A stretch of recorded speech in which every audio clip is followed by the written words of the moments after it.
بسم اللہ الرحمن الرحیم اللہم افتح علینا حکمتک وانشر علینا رحمتک یا ذو الجلال والاکرام۔ تو جی ناظرین، الحمدللہ عز وجل ہماری ریاض الصالحین حدیث مبارکہ کی کتاب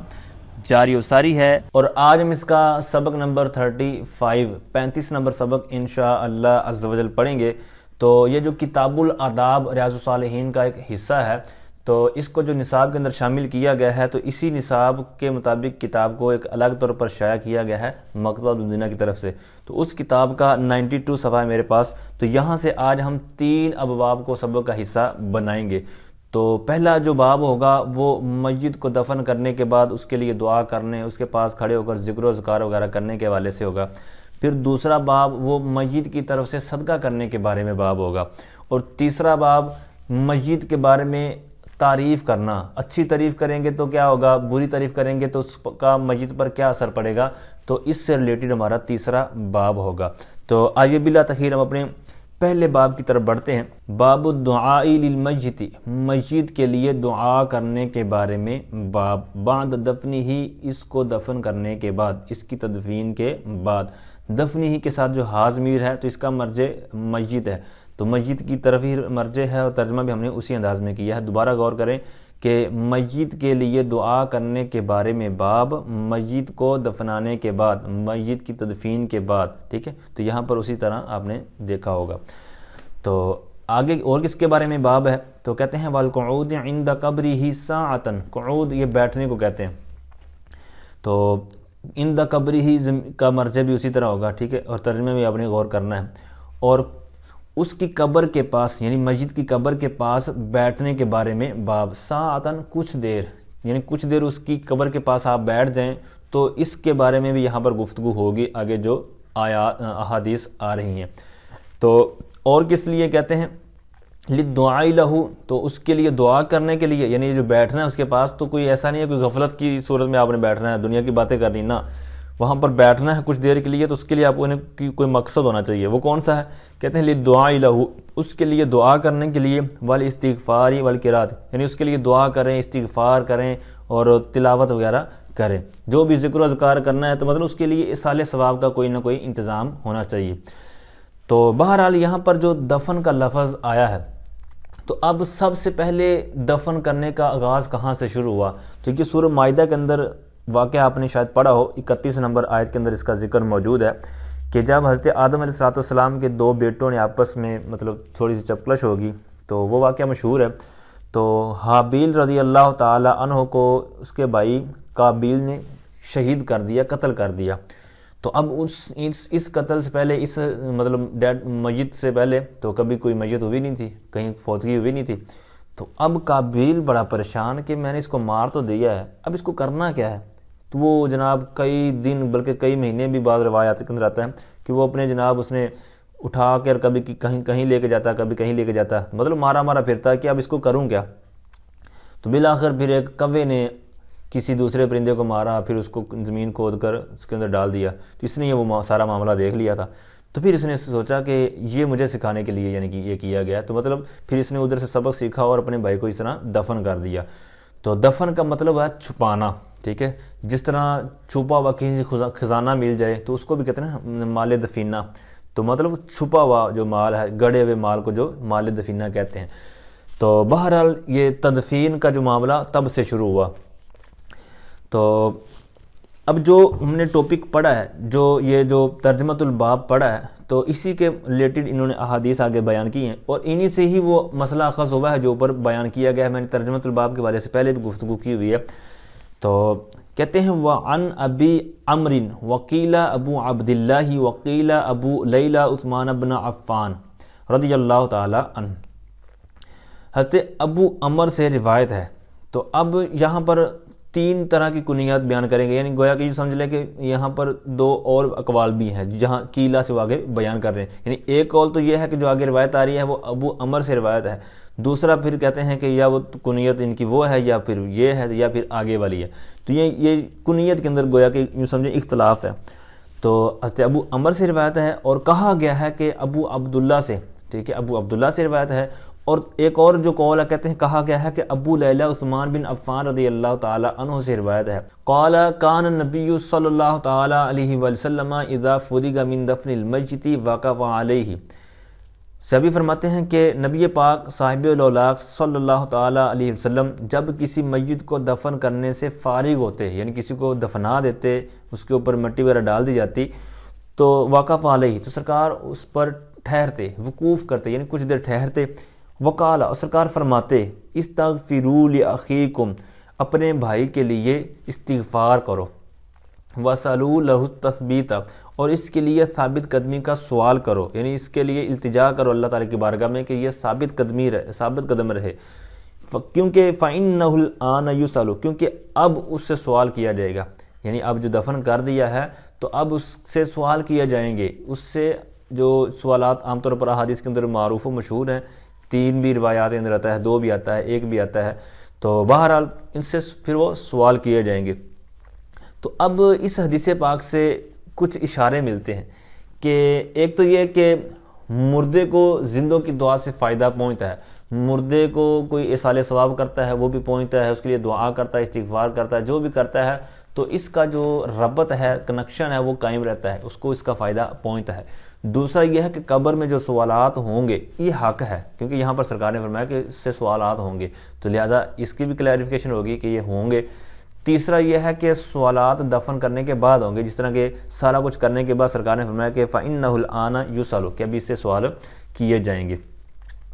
تو اب یہاں پر تلقین بھی احادیث کے اندر دیگر احادیث کے اندر موجود ہے. یہاں جو فرمایا گیا نا کہ وَسَأَلُوا لَهُ تَثْبِيتًا کہ اس کے لیے ثابت قدمی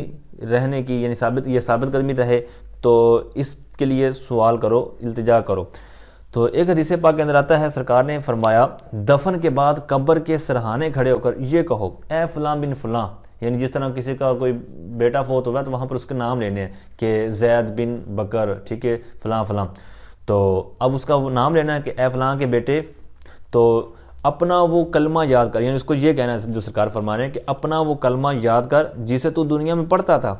تیرا رب اللہ ہے, تیرا دین اسلام ہے, تیرے نبی محمد مصطفیٰ صلی اللہ علیہ وسلم ہے. ٹھیک, تو یہ 3 جو جملے وہاں پر ادا کرنے کیونکہ یہی سوال قبر میں ہونے ہیں. تو لہٰذا بندہ اس کو جب تلقین کر دے گا, کیونکہ جو مردہ ہوتا ہے یہ آپ نے پہلے بھی احادیث پڑھ لی ہیں کہ جب دفنانے کے بعد وہ چلنے والے چلتے ہیں تو اس کے جوتوں کی جو چاپ ہوتی ہے, جو آواز ہوتی ہے, تو وہ آواز کو بھی سنتا ہے. ٹھیک ہے, تو لہٰذا بندہ اوپر سے جب آ کر اس کو بلاتا ہے, اس کے ساتھ گفتگو کرتا ہے, بس وہ جواب ہم اس کا نہیں سن پاتے, بس بقیہ وہ سارا کچھ کرتا ہے. ٹھیک ہے, ہماری سنتا بھی ہے, گویا کہ یہ سمجھے میں جواب بھی دیتا ہے لیکن ہم اس کو سن نہیں سکتے. تو بہرحال اس کا فائدہ بتایا. اسی طرح اذان بھی دی جا سکتی ہے کیونکہ اذان کے اندر بھی ایسے ہی کلمات ہیں کہ اس کو پڑھنے سے, اس کو آگے بیان کرنے سے, جب اس کے پاس کھڑے ہو کر بندہ کرتا ہے اذان دیتا ہے تو اس کے اوپر یوں سمجھے کہ یہ تلقین والے الفاظ ہی اس کے اندر موجود ہوتے ہیں اور اس کو انشاءاللہ اس کا فائدہ ہوگا اور ہوتا بھی ہے. آگے دوسری حدیث مبارکہ وعن عمرو بن العاص رضی اللہ تعالی عنہ قال, حضرت عمرو بن عاص رضی اللہ تعالی عنہ سے روایت ہے, آپ فرماتے ہیں اذا دفنتمونی جب تم مجھے دفن کر لو, جب تم مجھے دفن کر چکو. تو اب یہ اپنے ورثاء کو, اپنے جو قریبی ہیں جن سے یہ زندگی کے اندر جن کے پاس موجود تھے, تو ان کو یہ گویا کہ وصیت فرما رہے ہیں, تلقین کر رہے ہیں کہ میرے مرنے کے بعد کیا میرے ساتھ معاملہ کیا جائے. تو فرماتے ہیں جب تم مجھے دفن کر چکو فَأَقِيمُوا حَوْلَ قَبْرِي تو تم میری قبر کے ارد گرد کھڑے ہو جاؤ, وہاں پر ٹھہر جاؤ, رک جاؤ, کھڑے ہو جاؤ. اب کھڑے ہونا ہے تو کتنی دیر کھڑے ہونا ہے, اس کی کوئی لمٹ بھی ہے. تو فرمایا کم از کم یہ ہے کہ قدر ما تنحر جزور, کہتے ہیں اتنی مقدار کہ ایک جانور کو نہر کر لیا جائے, جتنی دیر میں جانور کو ذبح کر لیا جائے, نہر کر لیا جائے, تو اتنی مقدار آپ نے کھڑا ہونا ہے. اور جانور کو ذبح کر لیا ہے یا نہر کر لیا ہے تو ساتھ میں وَيُقَسَّمُ لَحْمُهَا اور اس کے گوشت کو تقسیم کر دیا جائے. یعنی ایک جانور کو آپ نے ذبح کیا ہے, اب جانور ذبح کر رہے ہیں, اس کا مطلب ہوگا اگر ذبح کرنا اس سے مراد لیں گے تو مطلب چھوٹا جانور, اور اگر بڑا جانور مطلب جس طرح اونٹ ہے تو اب وہ ہے تو پھر اس کو نہر مراد لیں گے، کیونکہ اس کو نہر ہی کیا جاتا ہے، جو سنت ہے کہ اس کو کھڑے کھڑے نیزہ مارتے ہیں، پھر اس کا جب خون نکلتا ہے پھر آگے اس کا پروسیجر ہوتا ہے۔ تو بہرحال اس کا تو نہر، ویسے تو لفظی معنی یہی ہے کہ نہر کر لیا جائے، لیکن اگر اس کا ذبح والا معنی لیں گے تو پھر کیونکہ وہ اونٹ کو ذبح کرنا سنت نہیں ہے، ٹھیک ہے، ذبح بعض اوقات کرتے بھی ہیں جس کو علم نہیں ہوتا، لیکن بہرحال یہاں پر دونوں طرح موجود ہے۔ تو اب اس جانور کو ذبح کر لیا، اس کی کھال اتاریں، گوشت اس کا بنائیں، پھر جناب صفائی ستھرائی کے بعد آپ اس کو بانٹ دیں، تو یہ جتنی دیر لگے گی اتنی دیر کم از کم فرماتے ہیں کہ میرے آپ نے قبر کے ارد گرد کھڑے رہنا ہے۔ اب کھڑے رہنے کا اس کا کوئی فائدہ بھی ہے یا نقصان ہے؟ تو اس کا یقیناً فائدہ ہے، یہی فرما رہے ہیں آگے، حتیٰ استأنس بکم، تاکہ کہتے ہیں حتیٰ، تاکہ میں تم سے انسیت حاصل کر سکوں، یعنی تم وہاں کھڑے ہو کر ذکر و اذکار کرو گے، استغفار کرو گے، اللہ سے التجائیں کرو گے، تو اس کا مجھے فائدہ ہوگا، میں تم سے مانوس ہو جاؤں گا وہاں کی، جو کیونکہ ایک نئے گھر میں منتقل ہونا ہے، وہاں منو مٹی کے نیچے ہونا ہے، تو وہاں پر دل نہیں لگے گا، تو لہٰذا جب تھوڑی دیر وہاں تم بھی میرے ساتھ ذکر و اذکار کے اندر مشغول رہو گے، میرے لیے دعائیں کرو گے، تو لہٰذا وہاں کی جو ایک نیا گھر ہوگا تو اس میں دل لگ جائے گا۔ وَأَعْلَمَ مَاذَا أُرَاجِعُ بِهِ رُسُلَ رَبِّي، اور یہ جان لوں کہ میں اپنے رب کے بھیجے ہوں کو کیا جواب دینا ہے، تو یہ جان لوں، تو مطلب یہ کہ تم ذکر و اذکار کرو گے اور دیگر جو اس طرح کے الفاظ دہراؤ گے تو اس سے مجھے مدد ملے گی، اور میں یہ جان لوں کہ میں کیا جواب دیتا ہوں یا کیا جواب دوں اپنے رب کے بھیجے ہوں کو، ٹھیک ہے۔ رسول یہ مطلب جو فرشتے آنے ہیں قبر کے اندر، ٹھیک ہے، تو ان کے بارے میں۔ تو اب یہاں پر آگے فرماتے ہیں رواہ مسلمون، کہ اس حدیث مبارکہ کو امام مسلم نے روایت کیا ہے، وقد سبق بطولہ، تو اب یہ ایک پوری لمبی حدیث پاک تھی لیکن اس کا ایک کچھ حصہ یہاں پر بیان کیا ہے اس باب کی مناسبت سے، تو یہی یہاں پر اشارہ فرما رہے ہیں کہ وقد سبق، کہ یہ جو حدیث پاک ہے یہ گزر چکی ہے بطولہ، اپنی طوالت کے ساتھ، یعنی یہ مکمل حدیث پاک گزر چکی ہے کسی مقام پر۔ تو یہ دو احادیث اس باب کے تحت انہوں نے بیان کی تھی۔ ایک امام شافعی کا فرمان ہے، قال الشافعی رحمہ اللہ تعالی ویستحب ان یقرأ عنده شیء من القرآن، امام شافعی رحمۃ اللہ تعالی علیہ نے فرمایا مستحب ہے کہ اس کے پاس پڑھا جائے، اس عنده سے مراد وہی، یعنی قبر کی چونکہ باتیں ہو رہی ہیں تو یہاں پر وہی مراد ہے کہ قبر کے پاس، میت کے پاس مطلب پڑھا جائے، یہ مستحب ہے قرآن کا کچھ حصہ، یعنی وہاں پر قرآن کا کچھ حصہ پڑھ لیں، پھر باقاعدہ دیگر احادیث کے اندر وہ موجود بھی ہے کہ سرہانے کی جانب کھڑے ہو کر کیا پڑھے، پائنتی جانب کیا کھڑا ہو کر پڑھے، اور دیگر جو چیزیں پڑھنے کا فرمایا گیا۔ اچھا، ایک قول تو یہ ہو گیا کہ قرآن کا کچھ حصہ اس کے پاس پڑھیں، تو یہ امام شافعی فرماتے ہیں کہ یہ پڑھنا مستحب ہے۔ تو آگے فرماتے ہیں وَإِنْ خَتَمُ الْقُرْآنَ، کہ اگر وہ ختم قرآن کریں، یعنی وہاں پر جو موجود ہیں وہ ختم قرآن کریں، عِنْدَهُ اس کے پاس، کان حسن، تو یہ تو بہت اچھی بات ہے، یہ اچھا ہے، یہ حسن ہے، وہ مستحب تھا اور یہ اچھا ہے، یعنی اس سے بھی یہ بیسٹ ہے۔ آگے فرماتے ہیں باب الصدقۃ عن المیت والدعاء لہ، میت کی طرف سے صدقہ کرنے اور اس کے لیے دعا کرنے کے بارے میں باب۔ تو اس باب کے اندر دو چیزوں کو جائز قرار دیا جا رہا ہے، ایک تو یہ ہے کہ میت کی طرف سے اگر صدقہ کرتے ہیں کوئی بھی چیز، چاہے 1 روپے کی ہو چاہے 1 کروڑ کی ہو، تو جو بھی آپ میت کی طرف سے کرتے ہیں تو وہ جائز ہے، اور اس کے لیے آپ اگر صدقہ نہیں کرتے بلکہ صرف دعائیں کر دیتے ہیں تو یہ بھی جائز ہے۔ تو اسی کے اوپر یہ دلیل کے اندر ایک آیت اور پھر اسی طرح 2 احادیث ذکر کی جا رہی ہیں۔ تو آیت کریمہ کے اندر فرمایا قال اللہ تعالی، اللہ پاک نے ارشاد فرمایا والذین جاؤ، اور وہ لوگ جو آئے، من بعدہم ان کے بعد، اب ان کے بعد یہ جو بھی فرمایا جا رہا ہے کہ وہ لوگ جو آئے ان کے بعد، تو یہاں پر ان کے بعد آئے، اس سے کیا مراد ہے؟ تو مہاجرین اور انصار کے بعد آنے والے تابعین اور قیامت تک جو مسلمان آئیں گے وہ مراد ہیں، ٹھیک ہے۔ تو بہرحال اور وہ لوگ جو ان کے بعد آئے وہ کہتے ہیں یقولون، وہ عرض کرتے ہیں ربنا، اے ہمارے رب، اغفر لنا، تو ہمیں بخش دے، وَلِإِخْوَانِنَا، اور ہمارے ان بھائیوں کو بخش دے، الَّذِينَ سَبَقُونَا، جو ہم سے پہلے آئے، بالایمان، یعنی جو ہم سے پہلے ایمان لے آئے ہیں تو ان کو بھی بخش دے۔ تو یہ سورہ حشر کی آیت نمبر 10 ہے۔ تو یہاں پر آپ نے غور کر لیا ہوگا کہ جو ترجمۃ الباب، باب کی جو ہیڈنگ تھی تو اس کے اندر جو بات ذکر کی گئی تھی تو یہاں پر آیت سے ثابت کر دی کہ میت کے لیے دعا کرنا، تو یہ ثابت ہے، جائز ہے، اس کا فائدہ پہنچتا ہے۔ اچھا، آگے بہت زبردست اور مشہور حدیث مبارکہ ہے، تو اس سے بھی بہت سی چیزیں سیکھنے کو ملتی ہیں، اس میں بہت سے لطیف نکتے بھی ہیں اور کمال کی حدیث مبارکہ۔ تو وعن عائشہ رضی اللہ تعالی عنہ ان رجلا قال للنبی صلی اللہ تعالی علیہ وسلم ان امی افتلتت نفسها واراها لو تکلمت تصدقت فهل لها اجر ان تصدقت عنها قال نعم متفق علیہ۔ حضرت سیداتنا عائشہ صدیقہ طیبہ طاہرہ رضی اللہ تعالی عنہا سے روایت ہے، آپ فرماتی ہیں کہ ایک شخص نے سرکار علیہ الصلوۃ والسلام کی بارگاہ میں عرض کی۔ سرکار کی بارگاہ میں عرض کرنے والی وہ شخص کون تھے؟ تو یہ نام مشہور و معروف ہے، جس طرح میں نے پہلے عرض کر دیا کہ یہ حدیث بہت مشہور ہے، اس طرح یہ دیگر الفاظ کے ساتھ بھی معروف ہے۔ تو اب یہ عبادہ بن عبادہ یہ صحابی رسول ہے، تو یہ ان کا یہ مطلب واقعہ ہے، تو رجلان سے مراد وہی صحابی ہیں عبادہ بن عبادہ۔ تو انہوں نے سرکار کی بارگاہ میں عرض کی، ان امی بے شک میری والدہ میری ماں افتلتت نفسها کا مطلب ہے اچانک فوت ہو گئی ہیں، مطلب کہتے ہیں کہ میری والدہ اچانک فوت ہو گئی ہیں۔ تو اب اچانک فوت ہونے سے مراد یہاں پر جو مفسرین جو شارحین نے لکھا ہے فرماتے ہیں کہ ان کو ہارٹ اٹیک ہو گیا تھا، تو اس لیے وہ اچانک فوت ہو گئی۔ تو یہ 5 ججی کا واقعہ ہے، تو ہارٹ اٹیک کا ان کو وہاں پر مسئلہ بنا۔ تو ان کی والدہ کا نام تھا عمرہ بنت مسعود۔ تو فرماتے ہیں کہ میری والدہ اچانک فوت ہو گئی ہیں، وَأُرَاهَا میرا خیال ہے، لَوْ تَكَلَّمَتْ تَصَدَّقَتْ فرماتے ہیں میرا خیال ہے، میں گمان کرتا ہوں کہ اگر وہ کلام کرتی، یعنی اگر ان کو بولنے کی مہلت ملتی، کچھ بولنے کا وقت ملتا، تو لَوْ تَكَلَّمَتْ اگر وہ کلام کرتی تَصَدَّقَتْ تو صدقہ کرتی، یعنی یہ وصیت کر جاتی یا کسی کو کہہ دیتی یا کچھ چیز کسی کو عطا کر دیتی، تو بہرحال ان کو اگر کچھ مہلت ملتی کلام کرتی تو ضرور صدقہ کرتی۔ تو یہ ان کا خیال تھا۔ تو اب صحابی رسول فرماتے ہیں، عرض کرتے ہیں فَهَلْ لَهَا أَجْرٌ یا رسول اللہ کیا ان کے لیے اجر ہے؟ ان تصدقت عنها اگر میں ان کی طرف سے صدقہ کر دوں تو کیا ان کو اجر مل جائے گا میری والدہ کو؟ تو سرکار نے فرمایا کیوں نہیں، نعم ہاں اس کو ثواب ملے گا۔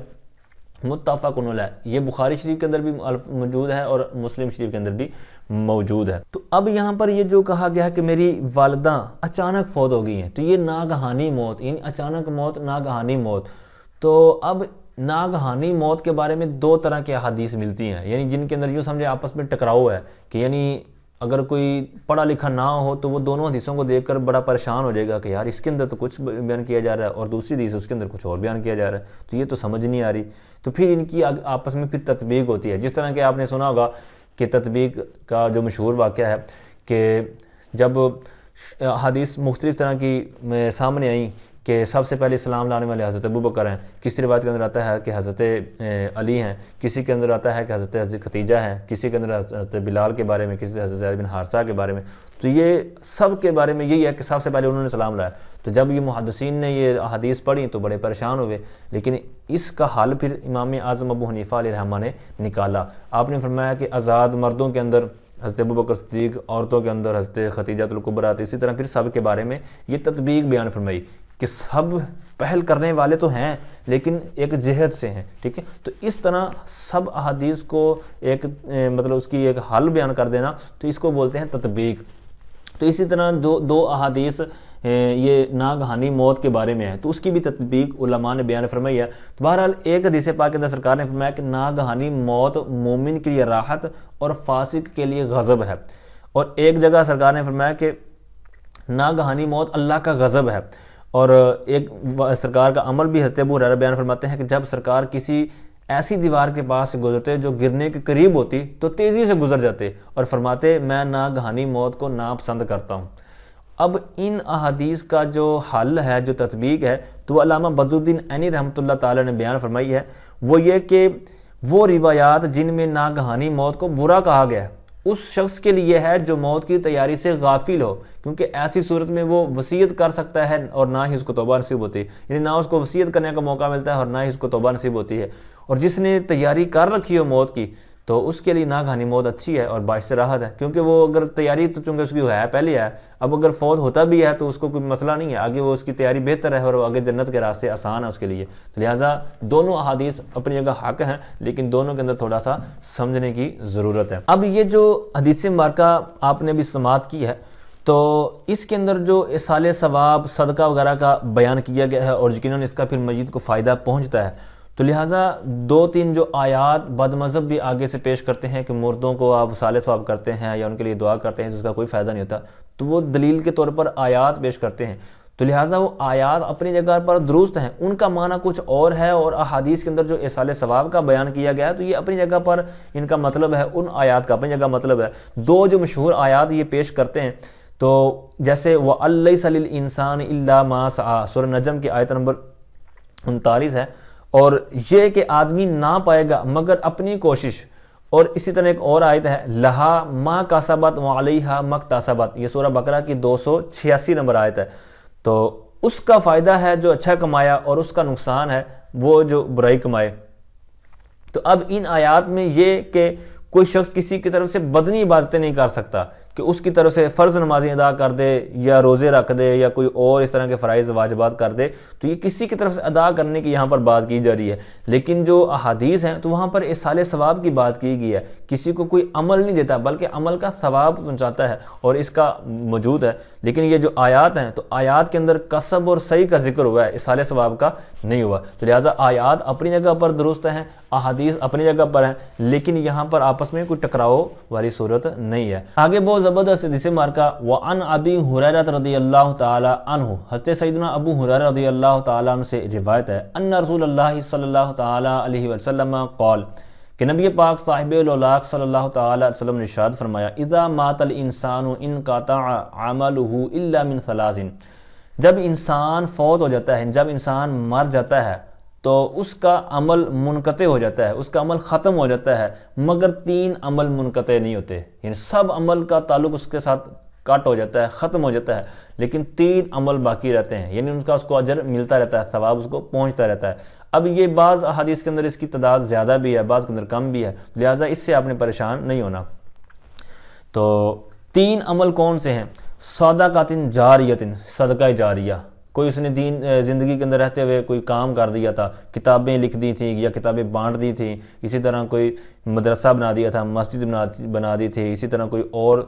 دین کا کام کیا کہ اب اس کے مرنے کے بعد وہ دین کا کام باقی ہے اور وہ اسی طرح چل رہا ہے سلسلہ، تو اسی طرح کسی نے کوئی کنواں کھدوا دیا ہے، کسی کے لیے کھانے پینے کا انتظام کر دیا ہے، کوئی جناب لنگر کا انتظام کر دیا ہے، یا اسی طرح کوئی لنگر کا باقاعدہ ایک پکا نظام لگا دیا ہے، تو اس طرح کوئی بھی صورتحال بن سکتی ہے، تو صدقہ جاریہ یہ ہو جائے گا۔ درخت وغیرہ لگانے کا بھی بالکل ثواب ملتا رہتا ہے۔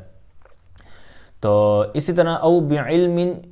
علم ينتفع به، اور ایسا علم جس سے نفع حاصل کیا جائے، یعنی کوئی مر گیا ہے لیکن اس نے پیچھے علم چھوڑا ہے، کتابیں لکھ دی ہیں، آگے کتابیں پڑھا دی ہیں، اس کے شاگرد وغیرہ ہیں، تو یہ جب تک سلسلہ چلتا رہے گا تو اسے چونکہ لوگ نفع حاصل کرتے رہیں گے، اس پر سے سیکھیں گے، پھر عمل کریں گے، نمازیں درست کریں گے، روزے رکھیں گے، یہ وہ دیگر جتنے بھی نیک اعمال ہیں، دین کے مسائل ہیں، تو لہٰذا اس کے ذریعے بھی اس کو صدقہ جاریہ والی صورت میں اس کو مطلب اس کا اگرچہ دنیا سے کنیکشن ختم ہو گیا لیکن اس کو جو ثواب والا کنیکشن ہے اس کا باقی ہے، اس کو ثواب ملتا رہے گا۔ تیسری صورت کہتے ہیں او والد صالح یدعو لہ، اور نیک اولاد، نیک بچہ، نیک اولاد جو اس کے لیے دعا کرے،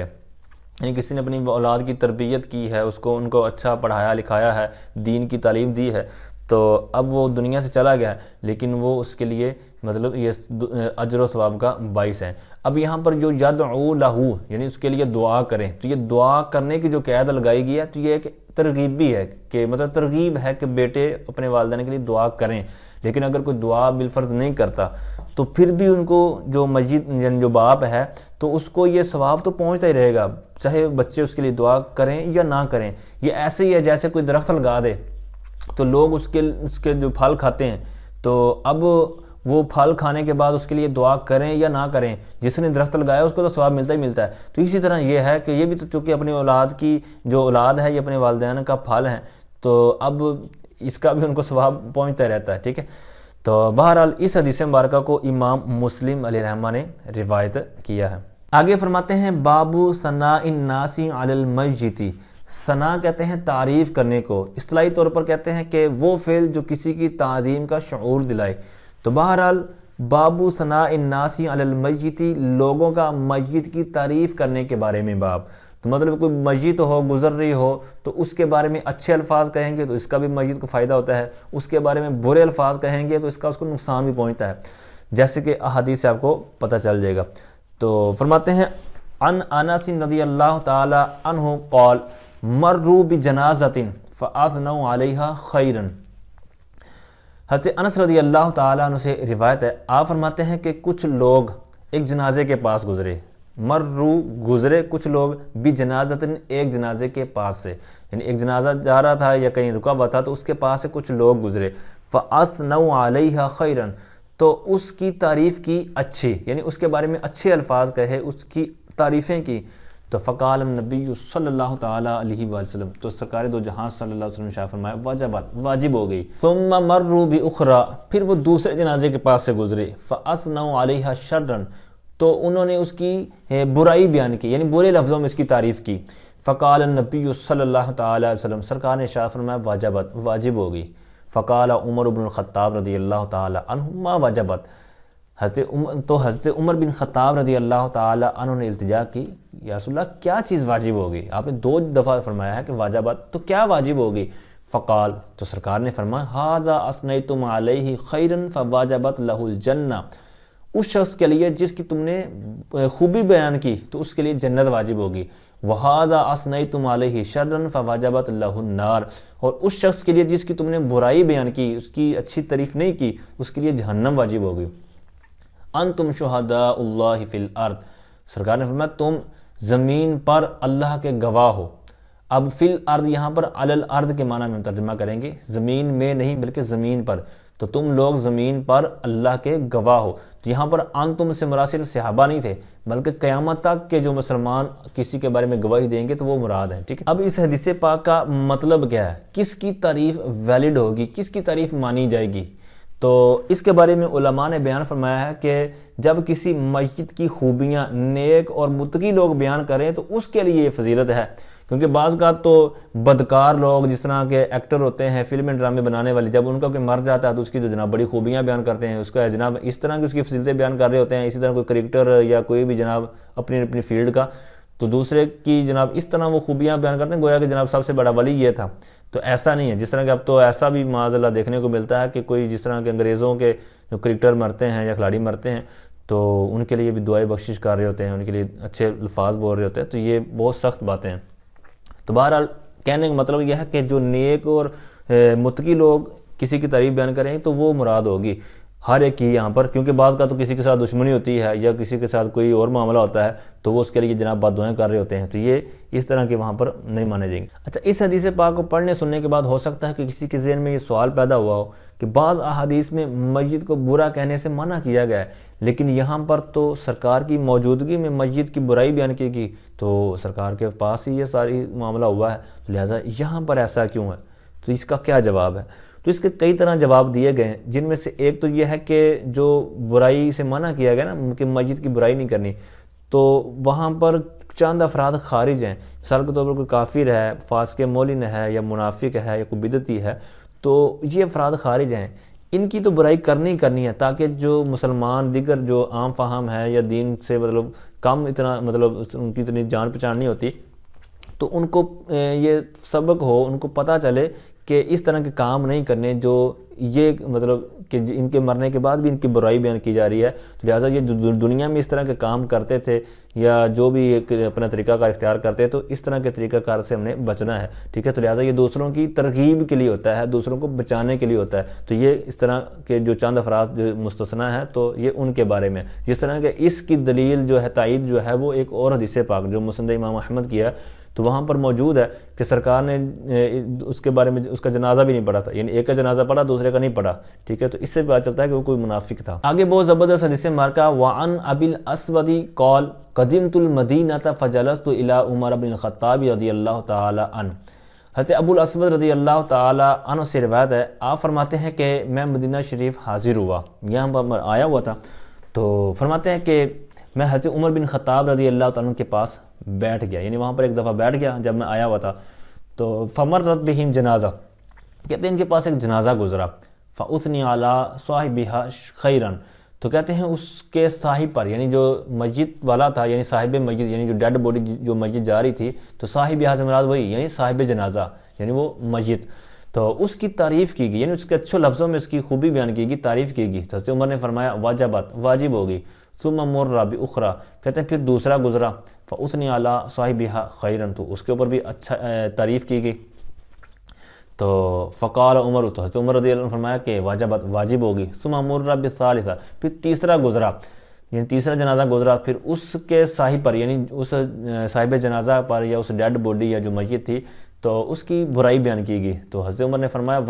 واجب ہوگی. تو حضرت ابو الاسود فرماتے ہیں کہ فقلت، میں نے کہا ما واجبت یا امیر المؤمنین، اے امیر المؤمنین کیا چیز واجب ہوگی؟ قال قلت کما قال النبی صلی اللہ تعالی علیہ وسلم، حضرت عمر رضی اللہ عنہ نے فرمایا کہ میں نے اسی طرح کہا ہے جس طرح نبی پاک علیہ السلام نے ارشاد فرمایا، ایما مسلم شہید لہ اربعۃ بخیر، جس مسلمان کے لیے چار شخص گواہی دے دیں نیک ہونے کی، خیر کی گواہی دے دیں کہ یہ نیک ہے، پرہیزگار ہے، اچھا ہے، ادخلہ اللہ الجنت، تو ان چار کی گواہی کے بدلے میں صدقے میں اللہ پاک اس کو جنت میں داخل فرما دیتا ہے. سبحان اللہ. فقلنا، صحابہ فرماتے ہیں کہ ہم نے 3 کے بارے میں پھر سوال کر دیا کہ یا رسول اللہ 4 کے بارے میں تو فضیلت زبردست ہے، وثلاثۃ، تو یا رسول اللہ کیا 3 کے بارے میں بھی یہ معاملہ ہو جائے گا؟ وثلاثۃ، سرکار نے فرمایا کہ ہاں 3 دیں گے گواہی تب بھی یہ اللہ تعالیٰ اس کی بخشش فرما دے گا. فقلنا، تو صحابہ فرماتے ہیں کہ ہم نے کہا کہ وہ اثنان، یا رسول اللہ اگر 2 گواہی دیں تو؟ سرکار نے فرمایا اثنان، 2 گواہی دیں تب بھی اللہ تعالیٰ اس کو جنت میں داخل فرما دے گا.